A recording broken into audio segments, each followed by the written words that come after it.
So ನಾನು operation Vijay medal ನನ್ನ chest ಮೇಲೆ ಇದೆ ಅಂತ ನಾನು ಬಹಳ ಗೌರವದಿಂದ ಹೇಳ್ಕೊಳ್ತೀನಿ.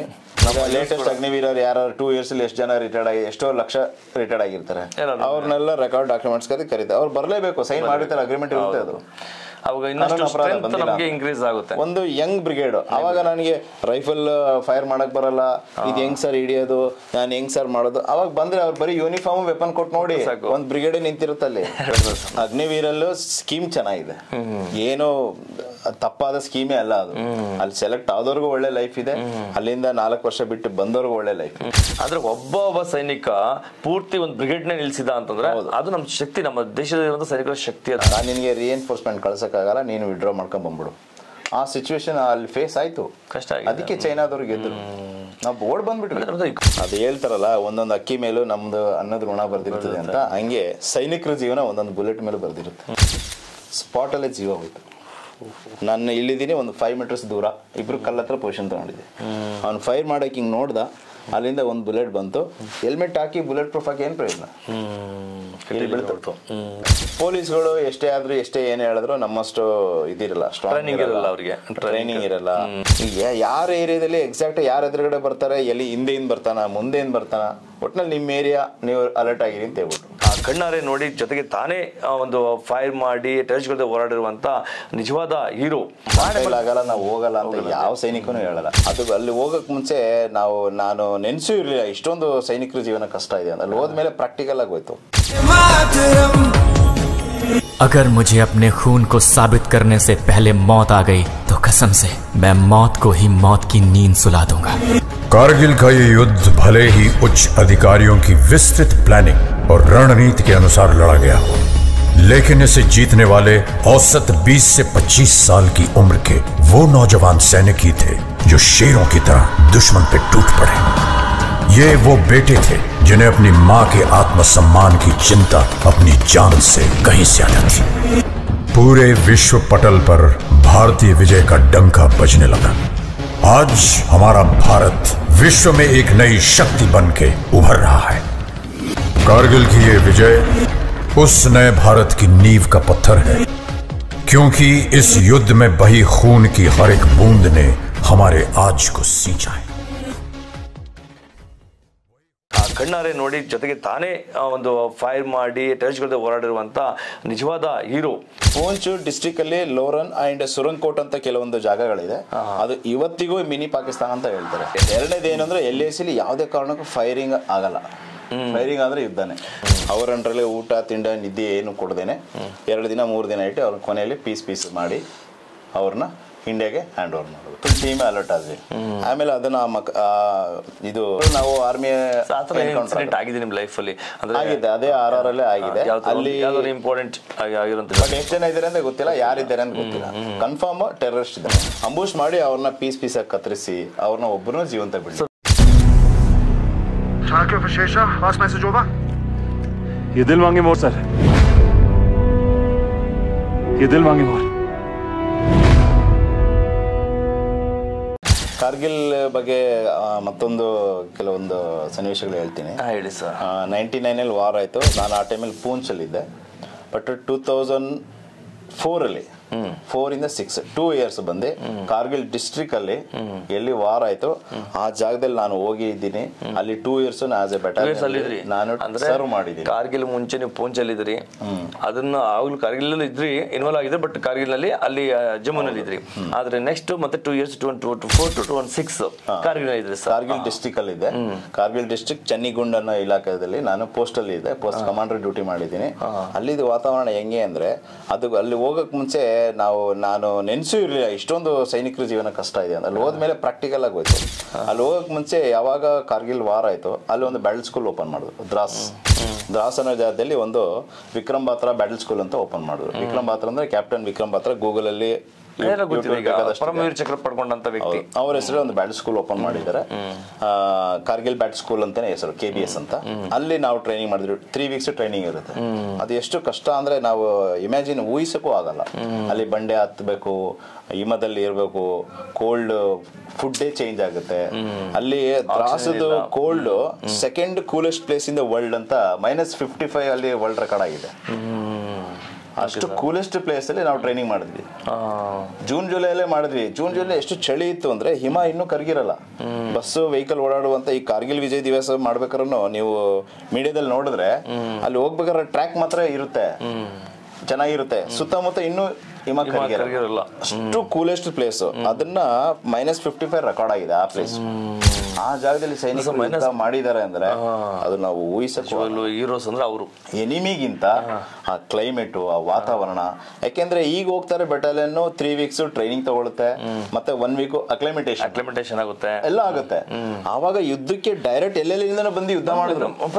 ಟ್ರೈನಿಂಗ್ ಇಲ್ಲ, ಅದಂತೂ ಔಟ್ ಆಫ್ ಇಮೇಜಿನ್. ಯಾವ್ದಾದ್ರು ಯುದ್ಧ ಅಂತ ಡಿಕ್ಲೇರ್ ಆದಾಗ ಟೈಮ್ ಕೊಡ್ತಾರೆ.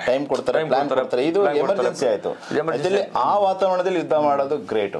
ಇಡೀ ವಿಶ್ವಸಂಸ್ಥೆನೇ ಹೊಗಳ್ತು ಅವ್ರಿಗೆ. ಮತ್ತೆ ಅದು ಆ ಬ್ಯಾಟಲ್ ಫೀಲ್ಡ್ ವರ್ಲ್ಡ್ ಅಲ್ಲಿ ಹೈಯೆಸ್ಟ್ ಬ್ಯಾಟಲ್ ಫೀಲ್ಡ್ ಅಂತ ಹೇಳ್ತೀವಿ. ನಮ್ಮ ಗ್ಲೇಷಿಯರ್, ಕಾರ್ಗಿಲ್, ಟೈಗರ್ ಹಿಲ್ ಇದೆಲ್ಲ ಹೈಯೆಸ್ಟ್ ಬ್ಯಾಟಲ್ ಫೀಲ್ಡ್. ಬಾಕಿ ಪ್ಲೈನ್ ಇಲಾಖದಲ್ಲಿ ಫಾರೆಸ್ಟ್ ಅಲ್ಲಿ ನೀವು ಅಲ್ಲೇ ಇದ್ದ ಕಾರಣ ಈಗ ಅಲ್ಲಿದ್ದ ವಾತಾವರಣದ ಬಗ್ಗೆ ಸತ್ಯಾಂಶ ಈ ತರ ಪೇಪರ್ ಅಲ್ಲಿ ಅದು ಇದು ಪ್ರಾಕ್ಟಿಕಲ್ ಆಗಿ. ನಾನು ಕಾರ್ಗಿಲ್ 2 ವರ್ಷ ಸರ್ವಿಸ್ ಮಾಡಿದೆ. ಅಲ್ಲಿ ಟೆಂಪರೇಚರ್ ಯಾವ ರೀತಿ ಇದೆ, ನಾವು 2004ರಲ್ಲೂ ಅಷ್ಟೇ ಸರ್, ಮೊಬೈಲ್ ಆಯಿತು ಅವಾಗ. ವಾಟ್ಸ್ಆಪ್, ಇಂಟರ್ನೆಟ್ ಇನ್ನೂ ಅಷ್ಟು ಬೆಳವಣಿಗೆ ಇರಲಿಲ್ಲ. ನಾರ್ಮಲ್ ಬೇಸಿಕ್ ಮೊಬೈಲ್ ಇರ್ತಾ ಇತ್ತು. ಸೊ ಅವಾಗ ನಾನು ಪೋಸ್ಟ್ ಅಲ್ಲಿ ಇದ್ದಾಗ ನನ್ನ personal experience as A post commander ಇದ್ದೆ ನಾನು 2004ರಿಂದ 6ರಲ್ಲಿ. ಅವಾಗ ಅಕ್ಟೋಬರ್ ಇಂದ ಮಾರ್ಚ್ ಗಂಟ ನಾವು link off cut off. Post ಅಲ್ಲಿ ನಮ್ಗೆ ಊಟ ತಿಂಡಿ ಎಲ್ಲ ನಮ್ ಕೆಳಗಡೆ ಹೆಂಗಿದೆ ಏನಿತ್ತು ರೋಡೇ ನೋಡ್ತಿರ್ಲಿಲ್ಲ. ಒಂದ್ ಮನೆಯವ್ರಿಗೆ ನೀವೇನಾಗಿದ್ರಿ ಅಂತ ಗೊತ್ತಿಲ್ಲ, ಗಿಡ ಕಾಣ್ತಿರ್ಲಿಲ್ಲ, ಒಂದ್ ಕಾಗೆ ಸೌಂಡ್ ಕಾಣ್ತಿರ್ಲಿಲ್ಲ, ಒಂದ್ ಪಕ್ಷಿ ಇಲ್ಲ, ಒಂದ್ ಮನುಷ್ಯ ಇಲ್ಲ. ನಾವೊಂದ್ 4-5 ಜನ ಒಂದ್ ಪೋಸ್ಟ್ ಅಲ್ಲಿ ಅಷ್ಟೇ. ಕುಡಿಯಕ್ ನೀರಿಲ್ಲ, ಬರೋ ಹಿಮದ್ಗಡ್ಡೆನೆ ನಾವು ಕರಗಿಸ್ಬೇಕು. ಯಾಕೆಂದ್ರೆ ಅಷ್ಟು ಕೋಲ್ಡ್ ಆಗ್ಬಿಡುತ್ತೆ. ನೀವು ತುಂಬಿಸಿ ನೀರಲ್ಲಿ ನೀರು ಶೇಖರಣೆ ಇಟ್ಬಿಟ್ರೆ ಬೆಳಿಗ್ಗೆ ಎದ್ದು ನೋಡಿದ್ರೆ ಅದು ಐಸ್ ಆಗ್ಬಿಟ್ರೆ ಅದನ್ನ ದೊಡ್ಡದು ಈಟಿ ತಗೊಂಡು ಅದನ್ನ ಒಡೆದಿ ಕಬ್ಬಣದಲ್ಲಿ ಅದನ್ನ ತಂದು ಸ್ಟವ್ ಮೇಲೆ ಇಟ್ಟು ಕರಗಿಸಿ ಆಮೇಲೆ ಅದನ್ನ ಕುಡಿಬೇಕು. ಅದ್ರಲ್ಲಿ ಕುಡಿದ್ರು ಒಂಥರ ಕಾಯಿಲೆ. ಮತ್ತೆ ಅದಿಲ್ಲದೆ ಆ ಕ್ಲೈಮೇಟ್ ಜೊತೆ ನಮ್ಗೆ ಆ ಚಿಲ್ಬ್ಲೈನ್ ಆಗುತ್ತೆ. ಅದೆಲ್ಲ ಕೇಳಿದಿರಲ್ವಾ? ಅದೆಲ್ಲ ಚಿಲ್ಬ್ಲೈನ್ ಅಂದ್ರೆ ಅದು ಆ ವಾತಾವರಣದಲ್ಲಿ ಬರುವಂತ ಅಂಗಗಳನ್ನ ಕಟ್ ಮಾಡುವಂತ ಪರಿಸ್ಥಿತಿ ಬಂದ್ಬಿಡುತ್ತೆ ಚಿಬ್ಲಿನ. ಮತ್ತೆ ಕೋಲ್ಡ್ ನ ನಾವು ಉಸಿರಾಡ್ತೀವಿ, ಅವಾಗ 2 ಕಾಯಿಲೆ ಬರುತ್ತೆ. ಹ್ಯಾಕು ಅಂತೀವಿ. ನಮ್ಮ ಬ್ರೈನ್ ಮೇಲೆ ಇದು ಈಗ ಕೋಲ್ಡ್ ವಾಟರ್ನ ಗ್ಲಾಸ್ ಅಲ್ಲಿ ಹಾಕ್ದಾಗ ಹೊರಗಡೆ ಹೆಂಗೆ ಬೆವರು ಬರುತ್ತೆ ಆ ರೀತಿ ಬ್ರೈನ್ ಮೇಲೆ ಬಂದ್ಬಿಡುತ್ತೆ.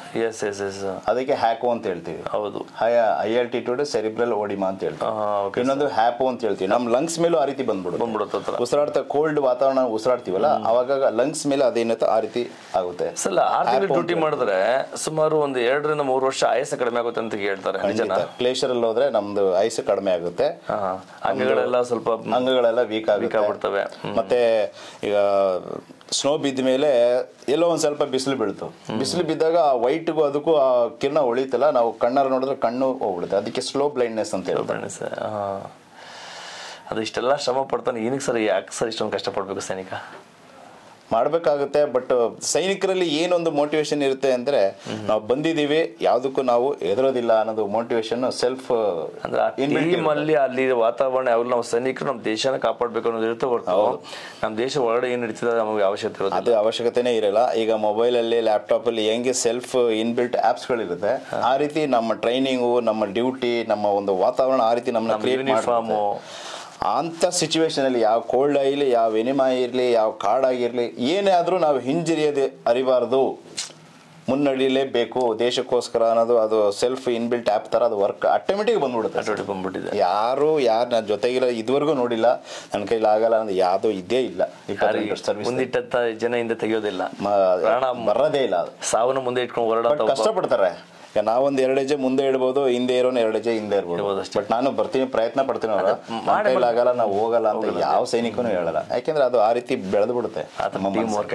ಸೈನಿಕರು ಯೂನಿಫಾರ್ಮ್ ಕತ್ತು ಆ ವಾತಾವರಣದಲ್ಲಿ ಇಷ್ಟೊಂದು ಕಾಯಿಲೆನ ಫೇಸ್ ಮಾಡುವಂತ ವಾತಾವರಣದಲ್ಲಿ ಎಲ್ಲಿಂದನೋ ಬಂದು ಡೈರೆಕ್ಟ್ ಆ ಕ್ಲೈಮೇಟೇಷನ್ ಅಲ್ಲಿ ವಿತೌಟ್ ಅಕ್ಲೈಮೇಟೇಷನ್ ಹತ್ತೋದು, ಅದು ಮೇಲಿರೋನ್ನ ಆರಾಮಾಗಿ ನಾವು ನೋಡ್ಬೋದೇ ವಿನಃ ಅವನ ಜೊತೆ ಯುದ್ಧ ಮಾಡೋದು ಬಹಳ ಕಷ್ಟ ಇದೆ. ಅಲ್ಲಿಂದ ಕಲ್ಲು ಉಳಿದ್ರು ಸಾಕು, ನಾವು ಫೈರ್ ಮಾಡೋದೇ ಬೇಕಾಗಿಲ್ಲ.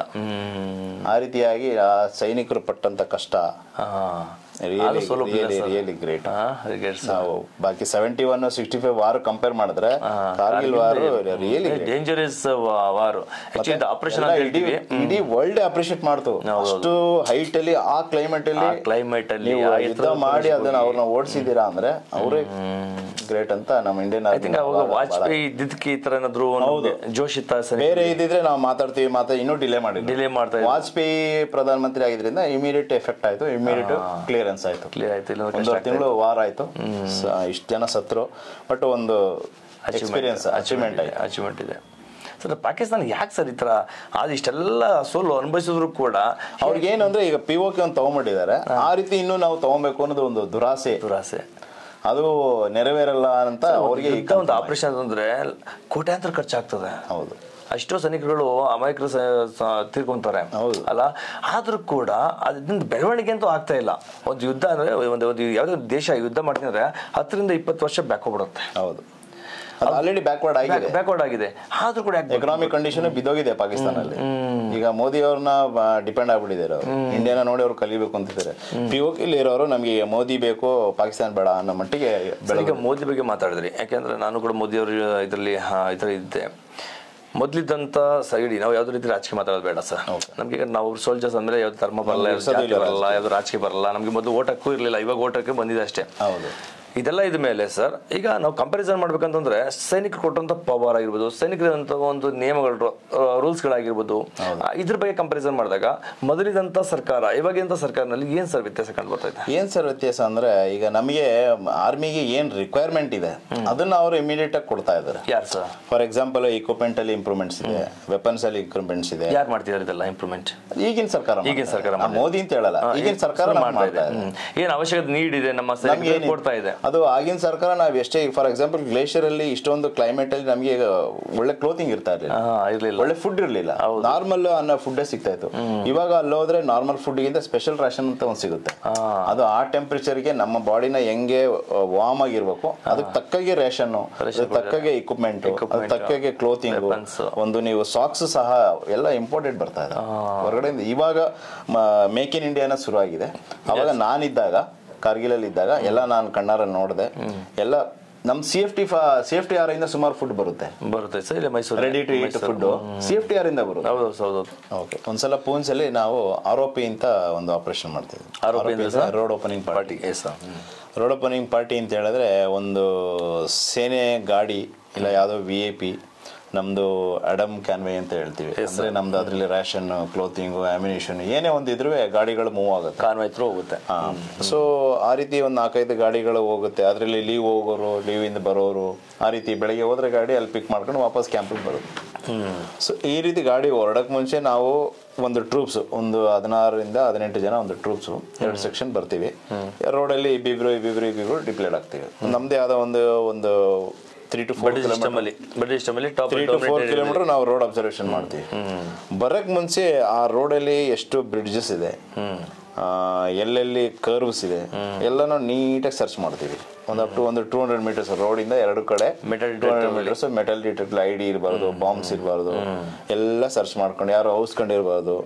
ಸೊ ಇದನ್ನೆಲ್ಲ ಸರ್ಚ್ ಮಾಡ್ಕೊಂಡು ಬಂದು ಅಲ್ಲೆಲ್ಲ ಡಿಪ್ಲೇಡ್ ಆಗ್ತೀವಿ. ದಟ್ ಈಸ್ ಕಾಲ್ಡ್ ಪಿಕೆಟಿಂಗ್ ಅಂತ ಹೇಳ್ತೀವಿ. ಇಬ್ಬಿಬ್ರು ಕೂರುತ್ತೆ ಪಿಕೆಟಿಂಗ್ ಅಂತ ಹೇಳ್ತೀವಿ.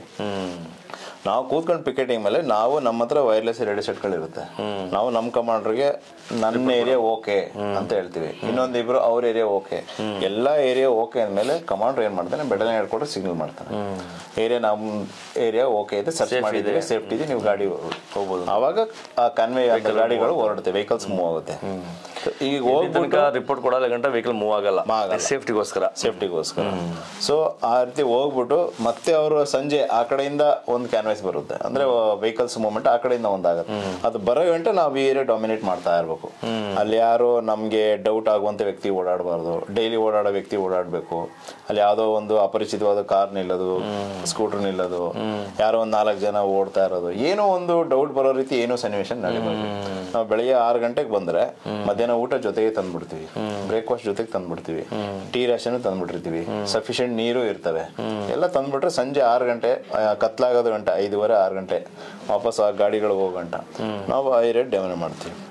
ಈ ರೀತಿ ಡ್ಯೂಟಿ ಮಾಡ್ಬೇಕಾದ್ರೆ ಒಂದು ದಿನ ಮಧ್ಯಾಹ್ನ ಸಮಯದಲ್ಲಿ ಅದೇ ಪೂಂಚ್ ಕ್ಷೇತ್ರದಲ್ಲಿ ನಮಗೆ ವೈರ್ಲೆಸ್ ಮುಖಾಂತರ ಒಂದು ಮೆಸೇಜ್ ಸಿಕ್ತು. Okay sir. ನೀವು ಯಾರ್ಯಾರು ಎಲ್ಲೆಲ್ಲಿ ಇದ್ದೀರಾ ಆ ಏರಿಯಾದ. ಯಾಕೆಂದರೆ ಸಾಧಾರಣವಾಗಿ ವ್ಯಕ್ತಿ ಈಗ ನಾನು ಇಲ್ಲಿ ಬಂದಿದ್ದೀನಿ, ಇಲ್ಲಿ ಕೂತಿದ್ದೀನಿ, ಇಲ್ಲೇನೋ ಮೂಮೆಂಟ್ಸ್ ಆಗ್ತಾ ಇಲ್ಲ, ಏನೋ ಡೌಟ್ ಪಡೋ ರೀತಿ ಏನೋ ನಡೀತಾ ಇಲ್ಲ, ನಾನು ಸೇಫ್ ಆಗಿದ್ದೀನಿ ಅಂತ ಒಂದು ಓವರ್ ಕಾನ್ಫಿಡೆನ್ಸ್ ಆಗ್ಬಿಡುತ್ತೆ. ಹೌದೌದು. ಡ್ಯೂಟಿ ಅಲ್ಲೇ ಹೋಗೋದು, ಅಲ್ಲೇ ಮಾಡೋದು, ಅದು ಯಾವುದೇ ಅದು ಹ್ಯೂಮನ್ ನೇಚರ್, ಅದು ಮನುಷ್ಯನ ಅದೊಂದು ಪ್ರತಿಕ್ರಿಯೆ. ಅದು ಆ ರೀತಿ ನಾವು ಅಲ್ಲಿ ಹೋಗೋದು ಬರೋದು, ಟೀ ಕುಡಿಯೋದು, ನೀರು ಕುಡಿಯೋದು. ಅವಾಗ ಮೊಬೈಲ್ ಅಂತೂ ಇಲ್ಲ ಬಿಡಿ, ಮೊಬೈಲಲ್ಲಿ ನೋಡ್ತಾ ಕೂತ್ಕೊಳ್ಳೋ ಅದಂತೂ ಇಲ್ಲ.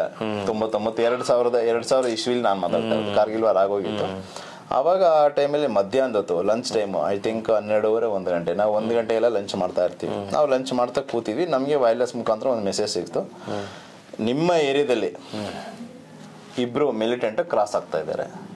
ಅಂದ್ರೆ ನಾವು ಹಿಂಗೆ ರೋಡ್ ಹೋಗುತ್ತೆ, ರೋಡ್ ಬೆಂಡು, ಆ ಕಡೆ ಫುಲ್ಲು ಓಪನ್ ಇತ್ತು ಸ್ಪೇಸು, ಆ ಕಡೆ ಬೆಟ್ಟ ಗುಡ್ಡಗಳು, ಈ ಕಡೆ ಬೆಟ್ಟಗಳು. ನಮ್ಮ ಬೆಟ್ಟ ಎಲ್ಲಿ ಎಂಡ್ ಆಗುತ್ತೆ ಅಲ್ಲೊಂದು ರೋಡ್ ಪಕ್ಕ ಗದ್ದೆಗಳು. ಆ ಗದ್ದೆ ಬಿಟ್ಟು ಒಂದು ಸ್ವಲ್ಪ ಒಂದು ದೊಡ್ಡದು ಒಂದು ನದಿ ಹರಿತಾ ಇದೆ. ನದಿ ಬಿಟ್ಟು ಆ ಕಡೆ ಗದ್ದೆಗಳು, ಮತ್ತೆ ಆ ಕಡೆ ಬೆಟ್ಟ ಗುಡ್ಡಗಳು. ನಮಗೆ ಮೆಸೇಜ್ ಸಿಕ್ತು, ನಾವು ಅಲರ್ಟ್ ಆದ್ವಿ. ಊಟ ಎಲ್ಲ ಮಾಡಿ ಗಿಡ ಕೈಗೆ ತೊಳ್ಕೊಂಡು ನಮ್ದು ಹೆಲ್ಮೆಟ್ ಬಂದೂಕೆಲ್ಲ ರೆಡಿ ಮಾಡ್ಕೊಂಡು ಮೆಸೇಜ್ ಈಗ ನಿಮ್ಮ ಏರಿಯಾ ಅಂತ ಹೇಳಿದ್ಮೇಲೆ ನಮ್ಮ ಏರಿಯಾ 4 ಕಿಲೋಮೀಟರ್ ಇದೆ. 4 ಕಿಲೋಮೀಟರ್ದಲ್ಲಿ ಇಬ್ರು. ಈಗ ಯಾರ ಏರಿಯಾದಲ್ಲಿ ಎಕ್ಸಾಕ್ಟ್ ಯಾರ ಎದುರುಗಡೆ ಬರ್ತಾರೆ, ಎಲ್ಲಿ ಹಿಂದೆಯಿಂದ ಬರ್ತಾನ ಮುಂದೆಯಿಂದ ಬರ್ತಾನ, ಒಟ್ಟಿನಲ್ಲಿ ನಿಮ್ಮ ಏರಿಯಾ ನೀವು ಅಲರ್ಟ್ ಆಗಿರಿ ಅಂತ ಹೇಳ್ಬಿಟ್ಟು. ಈಗ ಅಲ್ಲಿ ಟೆರರಿಸ್ಟ್ ಬರೋನು ಒಂದು ನಾಗರಿಕ ಬಂದಂಗೆ ಬರ್ತಾನೆ. ನಾರ್ಮಲ್ ಸಿವಿಲ್ ಡ್ರೆಸ್ ಅಲ್ಲಿ ಇರ್ತಾನೆ, ಅವನೇನು ಯೂನಿಫಾರ್ಮ್ ಅಲ್ಲಿ ಬರಲ್ಲ. ಕಾಶ್ಮೀರಲ್ಲಿ ಚಳಿಗೆ ಇನ್ನೊಂದೇನೋ ಶಾಲ್ ಹಾಕೊಂಡ್ಬಿಡ್ತಾರೆ, ಒಳಗೆ ರೈಫಲ್ ಹಾಕೊಂಡಿದ್ರೆ ಗೊತ್ತಾಗಲ್ಲ. ಸೊ ಈ ರೀತಿ ಒಂದಿಬ್ರು ಏನ್ ಮಾಡ್ತಿದ್ರು, ಅವ್ರು ಅಫ್ಘಾನಿಸ್ತಾನ್ ಮಿಲಿಟೆಂಟ್. ಆ ಗದ್ದೆಗಳಲ್ಲಿ ಅಲ್ಲಿ ಸಾಧಾರಣವಾಗಿ ಜನಗಳು ಬೆಳೆ ಗದ್ದೆ ಇಲ್ಲಿ ನಮ್ಮ ಕಬ್ಬು ಹೆಂಗ್ ಫೇಮಸ್, ಅಲ್ಲಿ ಜೋಳ ಫೇಮಸ್. ಜೋಳ ಅಂದ್ರೆ ನಮ್ಗಿಂತ ಎತ್ತರವಾಗಿರುತ್ತೆ.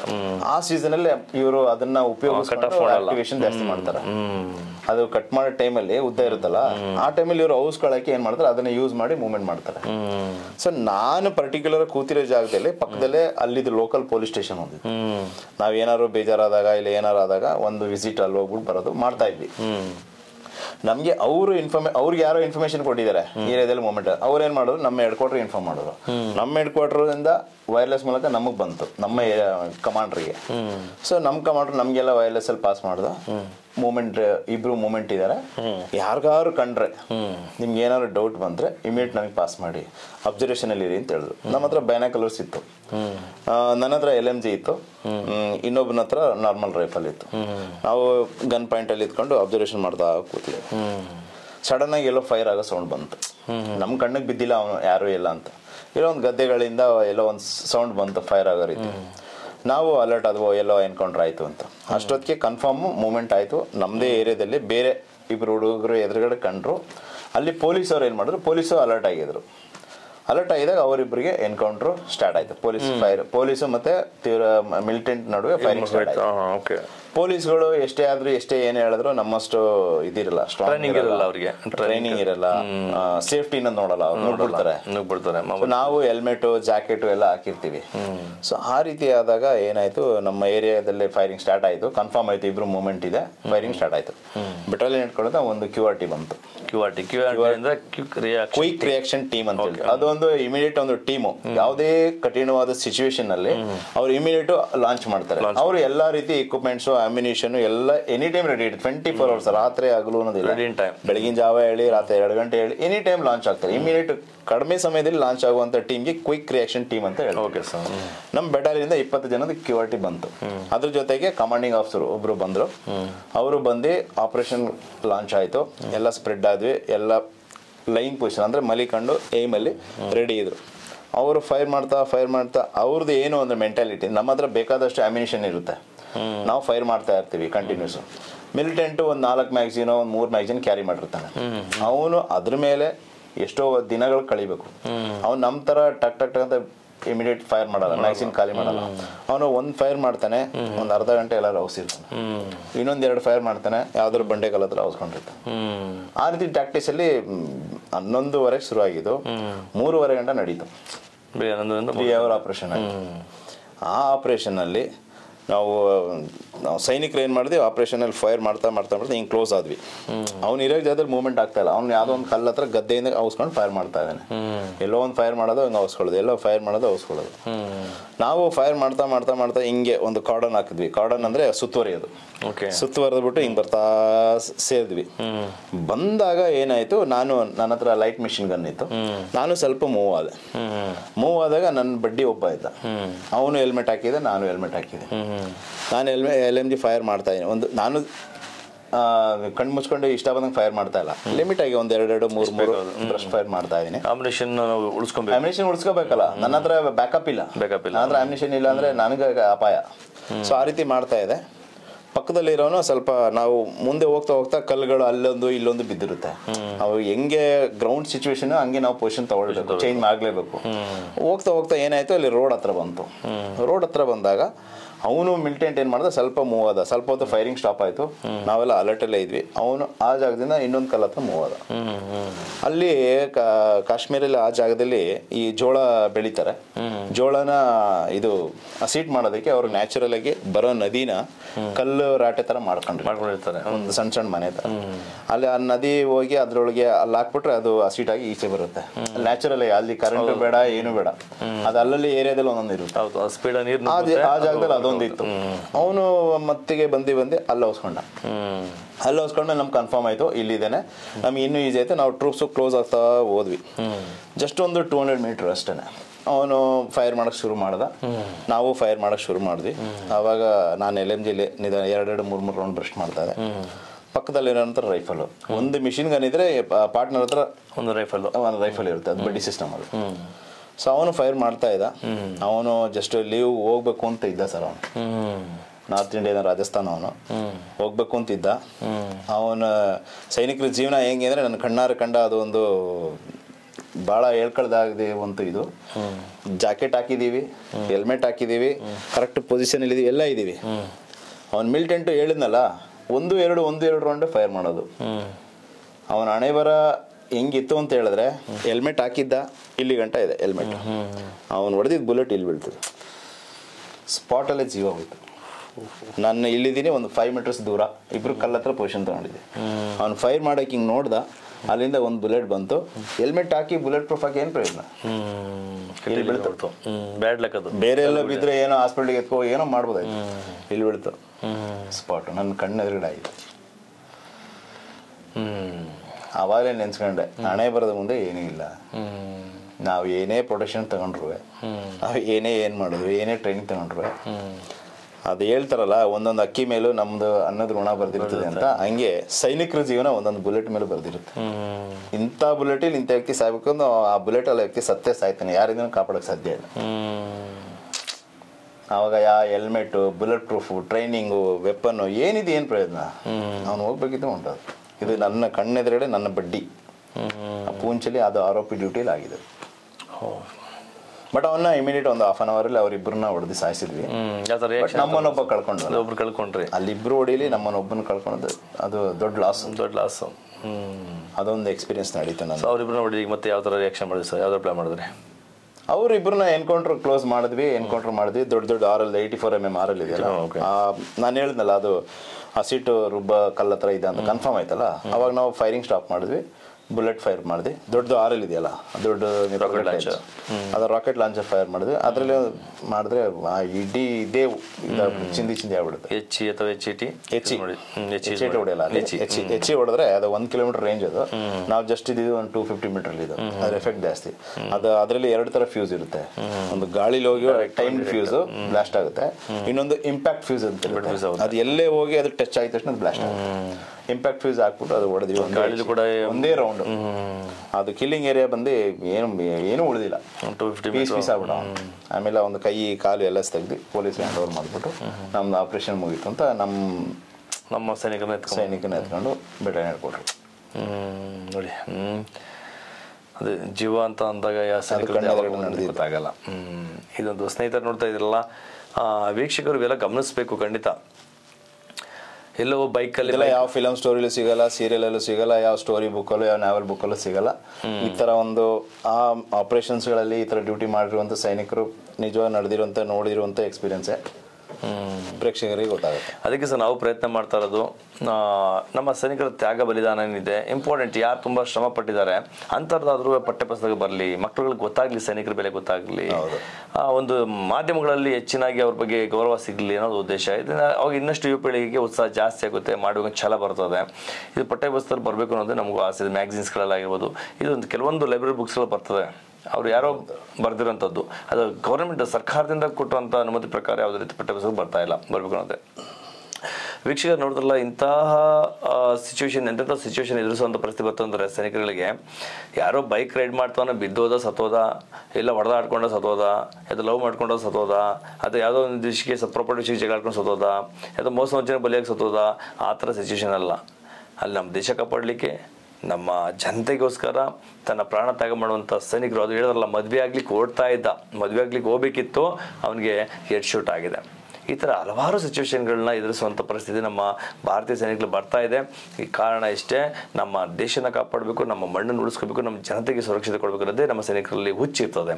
ಯಾರಲ್ಲಿ ಹುಚ್ಚಿದೆ ಅವರೇ ಸೈನಿಕರಾಗಕ್ಕೆ ಸಾಧ್ಯ ಅನ್ನೋದಕ್ಕೆ ಇದೊಂದು ಉದಾಹರಣೆಯಾಗಿದೆ. ಹೌದು, ಸರ್. ಅಲ್ಲಿ ನಾವೇನೋ ಒಂದು ಸಣ್ಣ ಮಾತು ಅಪ್ಪಿತಪ್ಪಿ ಏನೋ ಒಂದು ಮಾತಾಡಿದ್ರು ಅದು ದೊಡ್ಡ ಇಶ್ಯೂ ಮಾಡಿ ಇಂಟರ್ನ್ಯಾಷನಲ್ ನ್ಯೂಸ್ ಮಾಡಿ ಅವ್ರದ್ದು ಏನು ಟ್ಯಾಕ್ಟಿಕ್ಸ್ ಅಂದರೆ, ಎದುರಿದ್ರುಗಡೆ ನಾವು ಫೇಸ್ ಮಾಡಿದಾಗ ಇಮಿಡಿಯೇಟ್ ಲೈವ್ ರೆಕಾರ್ಡ್ ಮಾಡ್ಬಿಡ್ತಾರೆ. ಅಲ್ಲಿ ನೀವೇನೇ ತಪ್ಪಾಗಿ ನಡ್ಕೊಂಡ್ರು ಅದನ್ನು ಹೈಲೈಟ್ ಮಾಡಿ ನೀವು ನಮಗೆ ಬೆರಳು ತೋರಿಸಿರಿ, ನಾವು ಇದಕ್ಕೆ ರೆಡಿ. ನಮ್ಗೆ ಹೋಗಕ್ಕೆ ಮುಂಚೆ ಪ್ರತಿಯೊಂದು ಪೆಟ್ರೋಲ್ಗೂ ಅದೇ ಬ್ರೀಫ್ ಮಾಡೋದು, ತುಮಾರ ಏಕ್ ಗಲತ್ ಇಂಟರ್ನ್ಯಾಷನಲ್ ನ್ಯೂಸ್ ಬಂದು ಸಕ್ತಾ ಹೈ. ಅಲ್ಲಿಗೆ ಎಷ್ಟು ನಾವು ಜೋಪಾನವಾಗಿ ಪೆಟ್ರೋಲಿಂಗು ಮಾಡಬೇಕು. जो अच्छा काम करेगा वो ज़्यादा हाईलाइट नहीं होगा, जो गलत काम करेगा. ಅಲ್ಲಿದೊಂದು ಸಮಸ್ಯೆ ಅಂದರೆ ಹೆವಿ ಮಳೆ ಮತ್ತೆ ಅಲ್ಲಿ ಇದು ಜೋಕು, ಅದು ಅದೇನೋ ಹೇಳ್ತಾರೆ ರಕ್ತ ಕುಡ್ಕೊಳ್ಳೋದು. ಹೌದು, ಅದು ಯಾವ ಕಲರ್ ಇರುತ್ತೆ ಅಂತ ಗೊತ್ತಾಗಲ್ಲ. ಕಮಾಂಡೋ ಜೋಕು ಇರುತ್ತೆ. ಕಮಾಂಡೋ ಜೋಕ್ ಅಂದ್ರೆ ಸೇಮ್ ನಮ್ಮ ಕಂಬ್ಯಾಟರ್ಸ್ ತರನೇ ಇರುತ್ತೆ, ಆ ತರನೂ ಇದೆ ಅದು. ಎಲ್ಲಿ ನೀವು ಎಷ್ಟೇ ಜೋಪಾನ ಆಗಿರಿ ಎಲ್ಲಾದ್ರೂ ಸೇರ್ಕೊಂಡ್ಬಿಟ್ಟು ರಕ್ತ ಕುಡಿತಾ ಎಷ್ಟು ತಪ್ಪ ಬಿಡುತ್ತೆ ಎಲ್ಲ, ಅದಾಗದೆ ರಕ್ತ ಮತ್ತೆ ಹೋಗುತ್ತೆ. ಹೌದು, ಅದು ಬಿದ್ಮೇಲೂ ಕೂಡ ಮತ್ತೆ ಅಷ್ಟು ರಕ್ತ ಹೋಗ್ಬಿಡುತ್ತೆ, ಮತ್ತೆ ನಿಲ್ಲಲ್ಲ ರಕ್ತ. ಅದೊಂದು ದೊಡ್ಡ ಸಮಸ್ಯೆ ಸರ್. ಸರ್, ಈಗ ಚೈನಾ ಬಾರ್ಡರ್, ಚೈನಾದಲ್ಲಿ ನಾನು ಗಮನಿಸಿದ ಪ್ರಕಾರ, ಚೈನಾ ಅಂತಂದ್ರೆ ನಮ್ಮ ಸೋಲ್ಜರ್ಸ್ಗಳು ಎದುರ್ತಾ ಇದ್ರು. ಅವ್ರಿಗೆ ಸೋಲ್ಜರ್ಸ್ ಎದುರ್ತಿರ್ಲಿಲ್ಲ, ಸರ್ಕಾರ ಹಂಗೆ ಮಾಡ್ಬಿಟ್ಟಿತ್ತು ನಮಗೆ. ಅವ್ರು ಬಂದ್ರೆ ಏನು ಮಾಡ್ಲಿಕ್ಕೆ ಹೋಗ್ಬೇಡಿ, ಅದು ಇಂಡಿಪೆಂಡೆಂಟ್ ಕಂಟ್ರಿ, ತುಂಬಾ ಸ್ಟ್ರಾಂಗೆಸ್ಟ್ ಕಂಟ್ರಿ, ಅವ್ರ ಜೊತೆ ನಾವು ಯುದ್ಧ ಮಾಡ್ಲಿಕ್ಕೆ ಆಲ್ರೆಡಿ ಒಂದು ಸೋತ್ಬಿಟ್ಟಿದ್ವಿ. ಏನಕ್ಕೆ ಸೋತಿದ್ವಿ ಅಂತ ಯಾರು ಗೊತ್ತಿಲ್ಲ.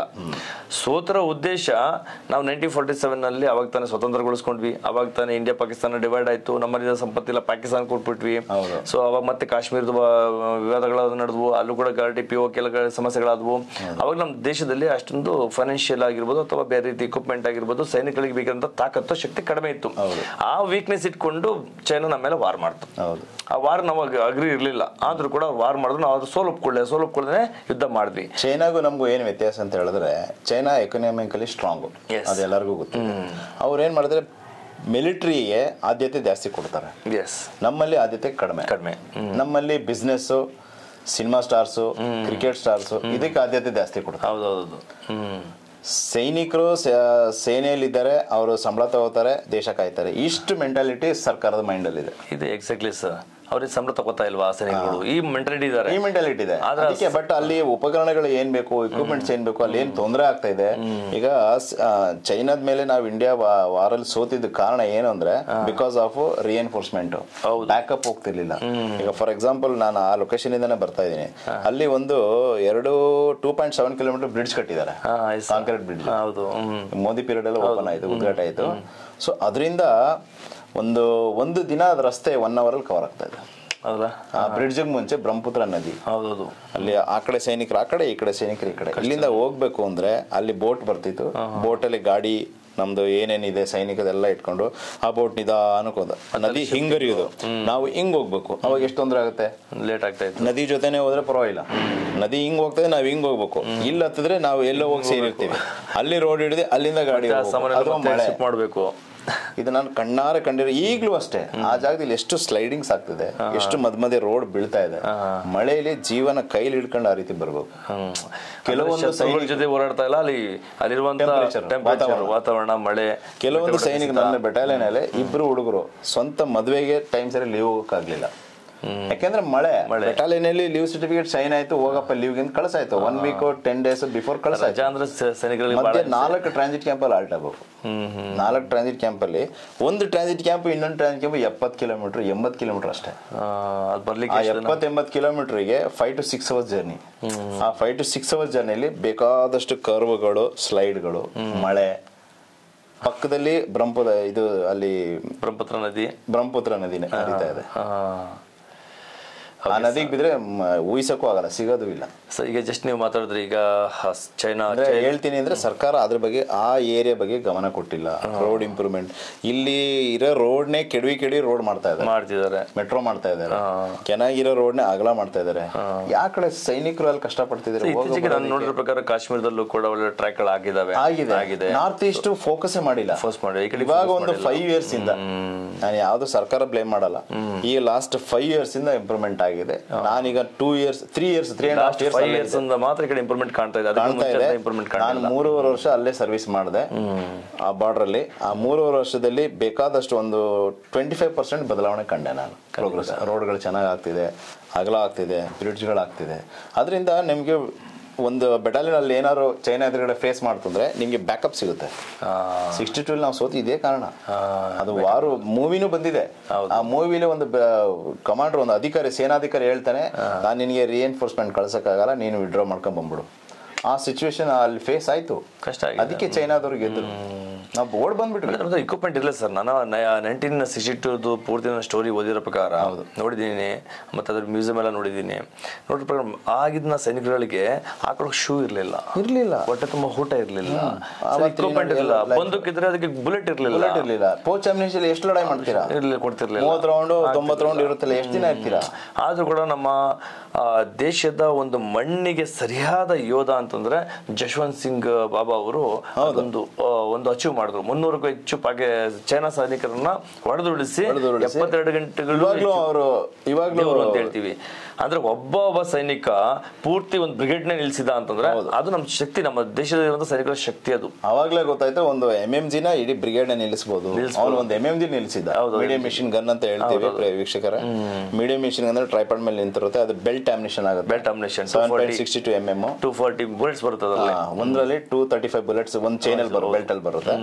ಅವನು ಆ MMG ಇಂದ ಇಡೀ ಬ್ರಿಗೇಡ್ ನ ನಿಲ್ಸಿದ್ದ. ಅವಾಗಲೇ ನಮ್ಗೆ ಎನ್ಶೋರ್ ಆಯ್ತು, ಇದು ಒಂದು ಮಿಷಿನ್ ಗನ್ ಒಂದು ಬ್ರಿಗೇಡ್ ನ ಏನ್ ಮಾಡೋದು, ಡಿಲೇ ಮಾಡಬಹುದು. ಇವಾಗ್ಲೂ ಆ ವ್ಯಕ್ತಿ ಅವನು ಸತ್ತಿದ್ದಾನೆ, ಬಟ್ ಈಗಲೂ ಆ ವ್ಯಕ್ತಿ ಆತ್ಮಜಿಂದ ಇದೆ, ಜೀವಂತವಾಗಿದೆ. ಇವತ್ತಿಗೂ ಅವನಿಗೆ ಊಟ ತಿಂಡಿ ಎಲ್ಲ ಮಡಗ್ತಾರೆ, ಅವನ ಡ್ರೆಸ್ ಯೂನಿಫಾರ್ಮ್ ಐರನ್ ಮಾಡಿ ಮಡಗ್ತಾರೆ, ಹ್ಯಾಂಗರ್ ಅಲ್ಲಿ ಹಾಕ್ತಾರೆ.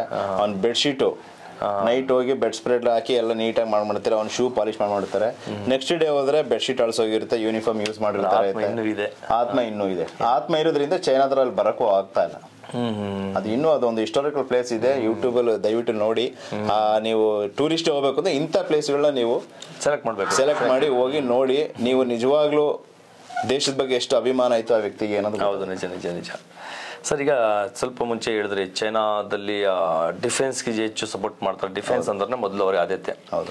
ಈಗ ನಮ್ಮ ಇಂಡಿಯಾದಲ್ಲಿ ಡಿಫೆನ್ಸ್ ಅನ್ನೋದು ಆದ್ಯತೆ ಕಡಿಮೆ ಇತ್ತು, ಇವಾಗ ಚೇಂಜ್ ಆಗ್ತಾ ಇದೆ. ಇವಾಗ ಸ್ವಲ್ಪ ಚೇಂಜ್. ಅದನ್ನ ನಾವು ಬದಲಾವಣೆ ಏನ್ ಈಗ ಅಗ್ನಿವೀರ ಬಂದಿದೆಯಲ್ಲ, ಇದರಿಂದ ಏನೋ ಸಪೋರ್ಟ್ ಆಗುತ್ತಾ? ಇದರಿಂದ ಈಗ ಡಿಫೆನ್ಸ್ ಅಂತ ಬಂದಾಗ ಇದರಿಂದ ನಮ್ಮ ಕಂಟ್ರಿಗೆ, ನಮ್ಮ ಸೈನಿಕರಿಗೆ ಏನೋ ಸಪೋರ್ಟ್ ಸಿಗ್ತಾ ಇದೆಯಾ? ಅಗ್ನಿವೀರ ಈಗ ಒಂದು 2 years ಆಯ್ತು. 2 years ಅಲ್ಲಿ ನಾವು ಅದ್ರ ಬಗ್ಗೆ ಜಾಸ್ತಿ ಮಾಡಕ್ಕಾಗಲ್ಲ, ನಾವು ಎಕ್ಸ್ಪೆಕ್ಟೇಷನ್ ಮಾಡಕ್ಕಾಗಲ್ಲ. ಬಟ್ ಮುಂದೆ ಏನಾಗಬಹುದು ಅಂತ ನನ್ನ ಒಂದು ಅನಿಸಿಕೆ ಏನು ಅಂತ ಹೇಳಿದ್ರೆ, ಅಗ್ನಿವೀರ 4 years 5 years ಮಾಡ್ಬೋದು. ಎಲ್ಲ ಯಂಗ್ ಸೋಲ್ಜರ್ಸ್. ನನ್ನ ಬೆಟಾಲಿಯನ್ಗೂ ಕೆಲವೊಂದು ಅಗ್ನಿವೀರ್ ಬಂದಿದ್ದಾರೆ ಟ್ರೈನ್ ಆಗಿ. ಅವ್ರ ಜೊತೆ ನಾನು ಕ್ಲಾಸ್ ತಗೊಂಡಿದ್ದೆ, ಅವ್ರ ಜೊತೆ ಪರ್ಸನಲ್ ಆಗಿ ಇಂಟ್ರಾಕ್ಟ್ ಮಾಡಿದೀನಿ, ಮಾತಾಡಿದೀನಿ. ಅವರ ಒಂದು ಅನಿಸಿಕೆ ಏನು, ಅವರ ಒಂದು ಮೆಂಟಾಲಿಟಿ ಏನು ಅಂತ ನಾನು ಗ್ರಹಿಸಿದ್ದೀನಿ, ಅವ್ರ ಸೈಕಾಲಜಿ ತಿಳ್ಕೊಂಡಿದ್ದೀನಿ. ಅವ್ರದ್ದು ಏನು ಅಂದ್ರೆ, ನೀವೇನ್ ಕೆಲಸ ಕೊಡಕ್ ನಾನು ಮಾಡಕ್ ಸಿದ್ಧ. ಯಾಕೆಂದ್ರೆ ಅವ್ರ ಮೈಂಡ್ಸ್ ಅಲ್ಲಿ ಏನಿದೆ ಅಂದ್ರೆ, ನಾವು 100 ಜನ ಬಂದಿದೀವಿ, 100 ಜನದಲ್ಲಿ 30 ಜನ ಇಟ್ಕೊಳ್ತಾರೆ, 70 ಜನ ರಿಜೆಕ್ಟ್ ಮಾಡ್ತಾರೆ. ಆ 30 ಜನ ಇಟ್ಕೊಳ್ಬೇಕಾದ್ರು ಏನ್ ಮಾಡ್ತಾರೆ, ಒಳ್ಳೆ ಕೆಲಸ, ಒಳ್ಳೆ ಸ್ಪೋರ್ಟ್ಸ್, ಯಾರು ನಿಯತ್ತಾಗಿರ್ತಾರೆ, ಯಾರು ಡಿಸಿಪ್ಲಿನ್ ಚೆನ್ನಾಗಿದೆ, ಯಾರು ದೇಶಕ್ಕೋಸ್ಕರ ಚೆನ್ನಾಗಿ ಹಾರ್ಡ್ ವರ್ಕ್ ಮಾಡ್ತಾರೆ, ಯಾರು ಫಿಟ್ನೆಸ್ ಚೆನ್ನಾಗಿದೆ, ಆಯ್ಕೆ ಮಾಡ್ತಾರೆ. ಆಯ್ಕೆ ಅಂತ ಬಂದಾಗಲೇ ಎಲ್ಲಾರ ಮೆಂಟಾಲಿಟಿ ಚೇಂಜ್ ಆಗುತ್ತೆ. ಈಗ ಏನಾಗಿದೆ, ಆ 100 ವ್ಯಕ್ತಿಗಳಲ್ಲೂ ಆಯ್ಕೆ ಮನೋಭಾವ ಬಂದಿದೆ. ನಾನು ಚೆನ್ನಾಗಿ ಮಾಡ್ಬೇಕು, ನಾನು ಆಯ್ಕೆ ಆಗ್ಬೇಕು, ನಾನು ಚೆನ್ನಾಗಿರ್ಬೇಕು, ನಾನು ಡ್ಯೂಟಿ ಕರೆಕ್ಟಾಗಿ ಮಾಡ್ಬೇಕು. ಅಂದ್ರೆ ಹಳೆ ಸೈನಿಕರು ಕಂಪೇರ್ ಮಾಡಿದ್ರೆ ಇವರಲ್ಲಿ ಒಂದು ಕಾಂಪಿಟೇಷನ್ ಜಾಸ್ತಿ ಇದೆ, ಇನ್ನು ಜಾಸ್ತಿ ಹಾರ್ಡ್ ವರ್ಕ್ ಮಾಡ್ತಿದ್ದಾರೆ. ನಾವು ಒಂದು ಕೆಲಸ ಹೇಳಿದ್ರೆ ಅಲ್ಲಿ 10 ಜನ ಹೋಗ್ತಾರೆ. ಮೊದಲೆಲ್ಲ ಇವ್ರು ಬರಕ್ ಮುಂಚೆ ಅಲ್ಲಿ ನಾನೇ ಹೋಗ್ಬೇಕಾಯ್ತು. ಕೆಲವೊಂದು ಸಂದರ್ಭದಲ್ಲಿ ನಾವು ನಮ್ಮ ಟೀಮ್ ನ ಕರ್ಕೊಂಡು ಹೋಗಿ ಬಂದು ನಾನ್ ತೋರಿಸ್ಕೊಟ್ಟು ನಾನು ಹಿಂಗ್ ಮಾಡು ಅಂತ ಹೇಳಿದಾಗ ಮಾಡೋರು. ಅಂದ್ರೆ ಇವಾಗ ಹೇಳುವಂತ ಅವಶ್ಯಕತೆನೇ ಇಲ್ಲ, ತೋರ್ಸ್ಕೊಟ್ರೆ ಸಾಕು. ಪರಿಸ್ಥಿತಿ ನಿಯಮಗಳನ್ನ ಬದಲಾವಣೆ ತರಬೇಕಾಗುತ್ತೆ ಅನ್ನೋದಕ್ಕೆ ಇದೊಂದು ಕಾರಣ ಆಗಿದೆ. ನಂದು ಪರ್ಸನಲ್ ಎಕ್ಸ್ಪೀರಿಯನ್ಸ್.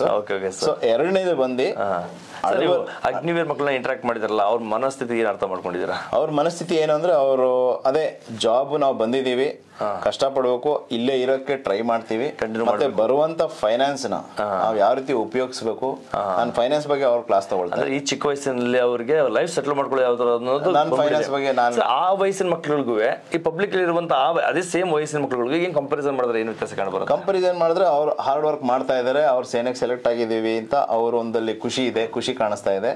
ನಾನು ಲೈಫಲ್ಲಿ ಸೆಟ್ಲ್ ಆಗ್ಬೇಕು, ನನ್ನ ಫ್ಯಾಮಿಲಿನ ನೋಡ್ಕೋಬೇಕು ಅಂತ ಅಗ್ನಿವೀರ್ ಮೆಂಟಾಲಿಟಿ ಕಂಪ್ಲೀಟ್ ಚೇಂಜ್ ಆಗಿದೆ. ಹೊರಗಡೆ ಇರೋರ್ನ ಅವ್ರನ್ನ ನೋಡಿ ನಾನು ಆಗ್ಬೇಕು, ನಾನು ಸೇರ್ಬೇಕು ಅನ್ನೋ ಒಂದು ಮೆಂಟಾಲಿಟಿ ಸಿವಿಲಿಯನ್ಸ್ ಬರ್ತಾ ಇದೆ. ಸೇರ್ಬೇಕು ಅನ್ನೋ ವ್ಯಕ್ತಿಗಳು ಬರ್ಬೇಕು. ಸೇರಿರೋ ವ್ಯಕ್ತಿಗಳಿಗೆ ನಾನು ಆರ್ಮಿಲಿ ಇನ್ನೂ ಪರ್ಮನೆಂಟ್ ಆಗಿರ್ಬೇಕು, ಯಾಕೆಂದ್ರೆ ಸ್ವಲ್ಪ ಕಷ್ಟಪಟ್ಟಿರ್ಬೋದು ಟ್ರೈನಿಂಗ್ ಅಲ್ಲಿ. ಪಬ್ಲಿಕ್ ಅಲ್ಲಿ ಅಗ್ನಿವೀರ್ ಅಂತ ನೆಗೆಟಿವ್ ಥಾಟ್ಸ್ ಇತ್ತು, ಅದು ಸ್ವಲ್ಪ ಪೊಲಿಟಿಕಲ್ ತಗೊಂಡ್ಬಿಟ್ರಲ್ಲ. ಅದ್ರ ಬಗ್ಗೆ ಒರಿಜಿನಲ್ ಮಾಹಿತಿ ಸತ್ಯ ಹೇಳ್ಬೇಕು ಅಂತ ಗಾಳಿ ಮಾತು ಎಲ್ಲ. ಅಗ್ನಿವೀರಲ್ಲೂ ಸ್ಕೀಮ್ ಚೆನ್ನಾಗಿದೆ, ಏನೋ ತಪ್ಪಾದ ಸ್ಕೀಮೇ ಅಲ್ಲ ಅದು. ಅಲ್ಲಿ ಸೆಲೆಕ್ಟ್ ಆದವ್ರಿಗೂ ಒಳ್ಳೆ ಲೈಫ್ ಇದೆ, ಅಲ್ಲಿಂದ 4 ವರ್ಷ ಬಿಟ್ಟು ಬಂದವ್ರಿಗೂ ಒಳ್ಳೆ ಲೈಫ್. ಮತ್ತೆ ರಿಸರ್ವೇಶನ್ ಎಲ್ಲ ಕೊಟ್ಬಿಟ್ಟಿದ್ದಾರೆ, ಎಲ್ಲ ಕೊಟ್ಟಿದ್ದಾರೆ. ಈಗ ಅವರಿಗೆ ನಾವೇನಾದ್ರು ಹೆಚ್ಚು ಕಡಿಮೆ ಕ್ಯಾಶುಯಾಲಿಟೀಸ್ ಆಗಿದ್ರೆ ಇನ್ ಆನ್ ಸರ್ವಿಸ್, ನನಗೆ ಅಷ್ಟು ಇನ್ಸೂರೆನ್ಸ್ ಅಮೌಂಟ್ ಇರ್ಲಿಲ್ಲ. ಅಗ್ನಿವೀರ್ಗೆ 1 crore ಸಿಗ್ತಾ ಇದೆ, ನನಗೆ 1 crore ಸಿಗ್ತಾ ಇರ್ಲಿಲ್ಲ. ಅದು ಕೂಡ ಒಂದು ಗಾಳಿ ಮಾತಾಯ್ತು, ಸಿಗ್ತಾ ಇಲ್ಲ ಅಂತ ಹೇಳಿ. ಸಿಕ್ಕಿದೆಯಲ್ಲ, ಪ್ರೂಫ್ ಸಿಕ್ಕಿದ ಮೇಲೆ ಸುಮ್ಮನೆ ಈಗ ಮತ್ತೆ ಗಾಳಿ ಮಾತ್ರಿಂದಾನೇ ಎಲ್ಲ ಆಗೋದು.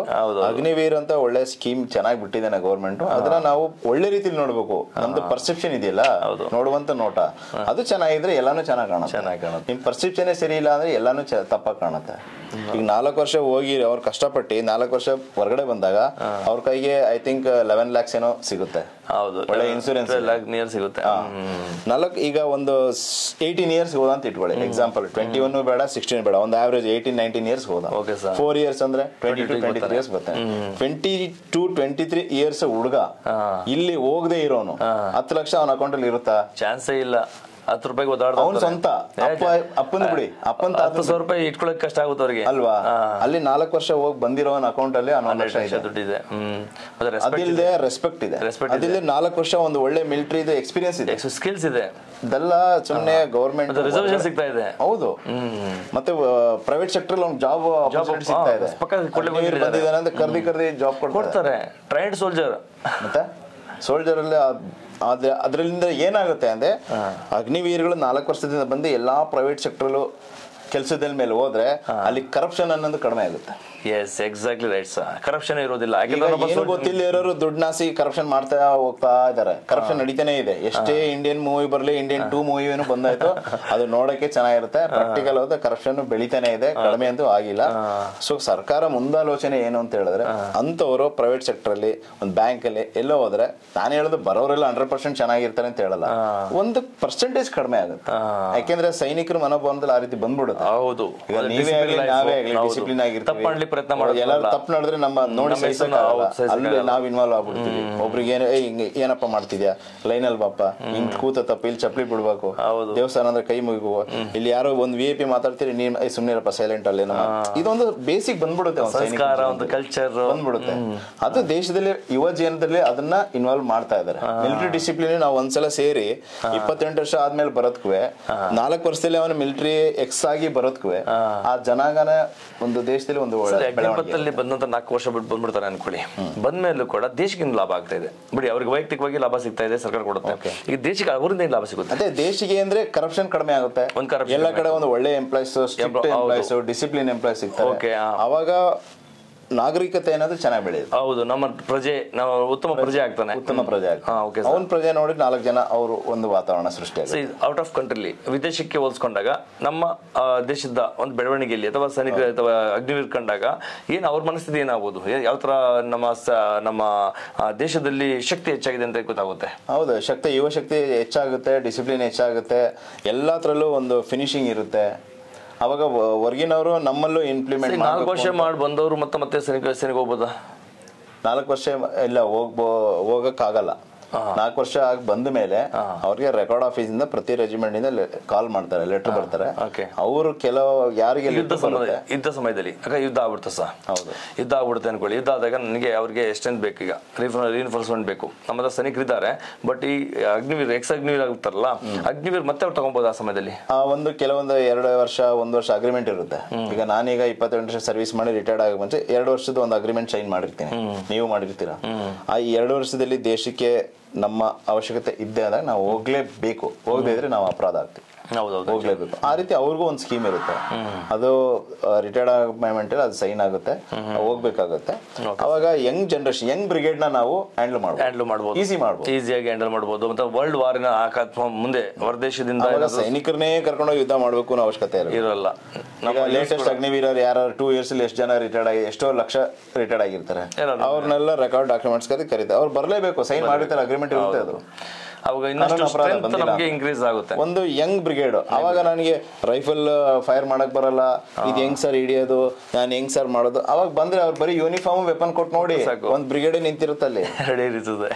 ಅದು ಒಂದು ಅಂದ್ರೆ ಈ ಅಗ್ನಿವೀರ್ ಸ್ಕೀಮು ಮುಂದೆ ಒಂದು 25 ವರ್ಷ 30 ವರ್ಷ ಆದ್ಮೇಲೆ ದೇಶದ ಜನತೆಯಲ್ಲಿ ಅದು ಎದ್ ಕಾಣುತ್ತೆ, ಅವಾಗ ಅದ್ರದ್ದು ಬೆಲೆ ಗೊತ್ತಾಗುತ್ತೆ, ಅದು ಗೊತ್ತಾಗುತ್ತೆ. ಈಗ ಕಾಣ್ತಿಲ್ಲ ಅಷ್ಟೇ. ಇವಾಗಿನ 4 ವರ್ಷ ಆಗಿ ಬರೋರು ಏನ್ ಮಾಡ್ತಾರೆ, ಎಲ್ಲೆಲ್ಲಿ ಇನ್ವಾಲ್ವ್. ಕೆಲವೊಂದು ಸಂವಿಧಾನದಲ್ಲಿ ಮಾತುಕತೆ ನಡೆದಾಗ ಅದನ್ನ ನಾವು ಕೇಳ್ಬಿಟ್ಟಿದೀವಿ. ಸೊ 4 ವರ್ಷ ದೇಶ ಸೇವೆ ಮಾಡಿದಂಥ ಸೈನಿಕರಿಗೆ ಕೈ ಬಿಟ್ಬಿಡ್ತಾರೆ, ಅವ್ರಿಗೆ ಪೆನ್ಷನ್ ಕೊಡಬೇಕು ಅಂತ ಹೇಳ್ತಾರೆ, ಅಲ್ಲ ಇನ್ನಷ್ಟು ಏನಾದ್ರು ಸೌಲಭ್ಯ ಕೊಡಬೇಕು ಅಂತ ಹೇಳ್ತಾರೆ. ಅದು ಕೊಟ್ಟರೆ ಏನಾಗ್ಬೋದು, ಅಕಸ್ಮಾತ್ ಪೆನ್ಷನ್ ಕೊಟ್ಟರು ಕೂಡ. ಈಗ ಅಗ್ನಿವೀರ್ 4 ವರ್ಷ ಮುಗಿದ್ಮೇಲೆ ಅವ್ರಿಗೆ ಪೆನ್ಷನ್ ಕೊಡಬೇಕು ಅಂತ ಮಾತಾಡ್ತಿದ್ದಾರೆ. ಪೆನ್ಷನ್ ಕೊಟ್ಟರೆ ಏನಾಗ್ಬೋದು ಆರ್ಥಿಕತೆ? ನೋಡಿ, ಉದಾಹರಣೆ, ಈಗ ನಿಮ್ಮ ಒಂದು ಸಣ್ಣ ಒಂದು ಫ್ಯಾಮಿಲಿ, ನೀವು ಬರೋ ಸ್ಯಾಲರಿ ನೀವು ಫ್ಯಾಮಿಲಿ ಕುಟುಂಬ ನೋಡ್ಕೊಳ್ತೀರ. ನಿಮ್ಮ ಮೇಲೆ ಡಿಪೆಂಡೆನ್ಸ್ ಜಾಸ್ತಿ ಆದಾಗ ನಿಮಗೆ ಅದೇನಾಗುತ್ತೆ, ಒತ್ತಡ ಜಾಸ್ತಿ ಆಗುತ್ತೆ. ಎಕನಾಮಿಕಲಿ ನೀವು ವೀಕ್ ಆಗ್ತೀರಾ, ದೇಶನೂ ಅದೇ ರೀತಿ ಆಗುತ್ತೆ. ಅದಕ್ಕೋಸ್ಕರನೇ ಒಟ್ಟಿಗೆ 11 ಲಕ್ಷ ಕೊಟ್ಬಿಟ್ಟು ಅವ್ರನ್ನ ಫಿಕ್ಸ್ ಮಾಡ್ಬಿಡ್ತಾರೆ, ಪೆನ್ಷನ್ ಸ್ಟಾಪ್ ಮಾಡ್ತಾರೆ. ಪೆನ್ಷನ್ ಲೈಫ್ ಲಾಂಗ್ ಕೊಡಬೇಕು. ಆ ಯೂಸ್ಗೂ ಕೂಡ ಹೆಲ್ಪ್ ಆಗಬೇಕು, ಅವ್ನು ಒಳ್ಳೆ ಸ್ಕಿಲ್ಸ್ ಬೇಕು, ಒಳ್ಳೆ ಜವಾಬ್ದಾರಿ ಬರಬೇಕು, ಅವ್ನು ಯೂಸ್ ಆಗ್ತಾನೆ, ಎಲ್ಲ ಯೂಸ್ ಆಗ್ತಾನೆ. ಜೊತೆಗೆ ದೇಶಕ್ಕೂ ಕೂಡ ಅವ್ನಿಗೆ ಹೆಲ್ಪ್ ಆಗಬೇಕು, ಎಲ್ಲ ಕ್ಷೇತ್ರದಲ್ಲೂ ಅವ್ನು ಯೂಸ್ ಆಗ್ತಾನೆ. ಥ್ಯಾಂಕ್ ಯು ಸರ್, ಇವತ್ತು ಬಹಳ ಸಂತೋಷ ಇಷ್ಟೊತ್ತು ಮಾತಾಡಿದ್ದೀರಾ ಸರ್. 28 ವರ್ಷ ಸರ್ವಿಸ್ ಮುಗಿಸ್ಕೊಂಡು ನೀವು ಬರ್ಬೇಕಿದ್ರೆ, ಸೇನೆಯನ್ನು ಬಿಟ್ಟು ಬರ್ಬೇಕಿದ್ರೆ ನಿಮ್ಮ ಮನಸ್ಸಲ್ಲಿ ಏನು ಅನಿಸ್ತದ? ಬಿಟ್ಟು ಬರ್ಬೇಕಿದ್ರೆ ಸೇನೆಯಲ್ಲಿ ಬಿಟ್ಟು ಬರ್ಬೇಕು ಅಂದ್ರೆ ಅದು ಒಂದು ಮನೆ ತರ ಆಗ್ಬಿಟ್ಟಿತ್ತು. ಬಹಳ ಏನಂತ ಒಂದು ಫೀಲ್ ಆಗ್ತಿತ್ತು. ಹೆಚ್ಚು ಸಮಯ ಇಲ್ಲಿಗಿಂತ ಜಾಸ್ತಿ ಇಲ್ಲಿಗಿಂತ ಆಲ್ಮೋಸ್ಟ್. ಈಗ ನಾನು ಮದುವೆ ಆಗಿ 14 years ಆಯ್ತು. 2010 ಅಲ್ಲಿ ಮದುವೆ ಆಗಿದೆ, 14 years ಆಯ್ತು. 14 years ಅಲ್ಲಿ ವರ್ಷಕ್ಕೆ 3 ತಿಂಗಳು ಆವರೇಜ್ ಮಾಡಿಕೊಳ್ಳಿ. 42 ತಿಂಗಳು 14 ವರ್ಷದಲ್ಲಿ 2 ವರ್ಷ ಇದ್ದೀನಿ. 2 ವರ್ಷ ಜೊತೆ 12 ವರ್ಷ ಸೇನೆಯಲ್ಲಿ ಇದ್ದಿದ್ದು. ಸೇನೆ ಕಾರ್ಗಿಲ್ ಟೈಮಲ್ಲಿ ಯಾರು ಕಾಶ್ಮೀರಲ್ಲಿ ಇದ್ರು ಅವ್ರಿಗೆ 2 ಮೆಡಲ್ಗಳು ಕೊಡ್ತಾ ಇದೆ. ಇಲ್ಲಿ ಮೆಡಲ್ಗಳು ಸುಮ್ಮನೆ ಸಿಗಲ್ಲ. ಅದು ಸೊ ಇದರಲ್ಲಿ 2 ಮೆಡಲ್ ಇದೆ.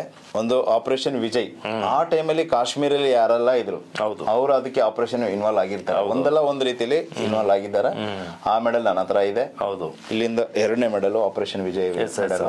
ಇನ್ನೊಂದು ಪರ್ಟಿಕ್ಯುಲರ್ ಆ ವಾರಲ್ಲಿ ಯಾರು ಪಾರ್ಟಿಸಿಪೇಟ್ ಮಾಡಿದ್ದಾರೆ ಕೆಲವೊಂದು ಬೆಟಾಲಿಯನ್ ಮಾತ್ರ, ಅವ್ರಿಗೆ ಆಪರೇಷನ್ ಸ್ಟಾರ್ ವಿಜಯ್ ಅಂತ, ಅದು ಹೆಸರು ತಕ್ಕಾಗಿ ಸ್ಟಾರ್ ತರನೇ ಇರುತ್ತೆ, ಬ್ರೌನ್ ಕಲರ್ ಇರುತ್ತೆ, ಬ್ರಾನ್ಸ್ ಕಲರ್ ಇರುತ್ತೆ ಮೆಡಲ್, ಅದು ಇಶ್ಯೂ ಮಾಡಿದ್ದಾರೆ.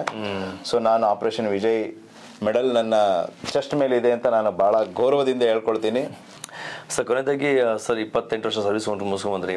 ನಿಮ್ಮ ವೈಫ್ ಆಶಾ ಬಸ್ಟಿನ್ ಅವರು ತುಂಬ ಹತ್ರದಿಂದ ಅವರು ನೋಡಿದ್ದೀನಿ. ಅವರು ಬಹಳ ದೇಶ ಪ್ರೇಮಿ. ಅವ್ರಿಗೆ ನಿಮ್ಮ ಕಂಡ್ರೆ ಬಹಳ ನಾನು ನೋಡಿದೆ. ಕೊನೆಗೆ ಯಾವಾಗ ನಿಮ್ಮ ರಿಟೈರ್ಡ್ ಬಂದಾಗ ತುಂಬ ಗ್ರ್ಯಾಂಡಾಗಿ ಫಂಕ್ಷನ್ ಮಾಡಿಕೊಟ್ರು. ನಾನು ಕೂಡ ಬಂದಿದ್ದು ವಿಡಿಯೋ ಕೂಡ ಅಪ್ಲೋಡ್ ಮಾಡಿದ್ದೀನಿ.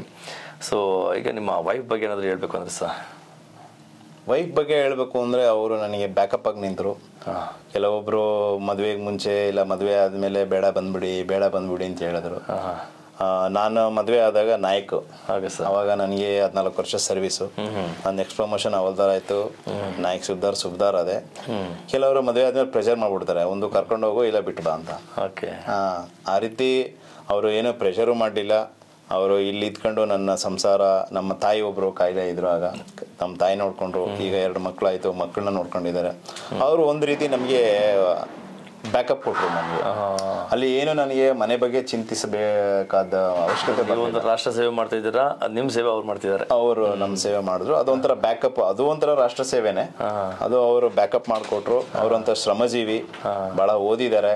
ಅವರು ಅಷ್ಟು ಓದಿದ್ರು, ಅವರು ನಾನು ಇಷ್ಟು ಓದಿದ್ದೀನಿ ಅಂತ ಇಲ್ಲ, ನನಗಿಂತ ಜಾಸ್ತಿ ಓದಿದ್ದಾರೆ, ಎಜುಕೇಶನ್ ಎಷ್ಟು ಅಂತ ನಾನು ಹೇಳಲ್ಲ. ಆದ್ರೂ ಆ ಒಂದು ವ್ಯಕ್ತಿತ್ವ ಅವರಲ್ಲಿ ಇಲ್ಲ.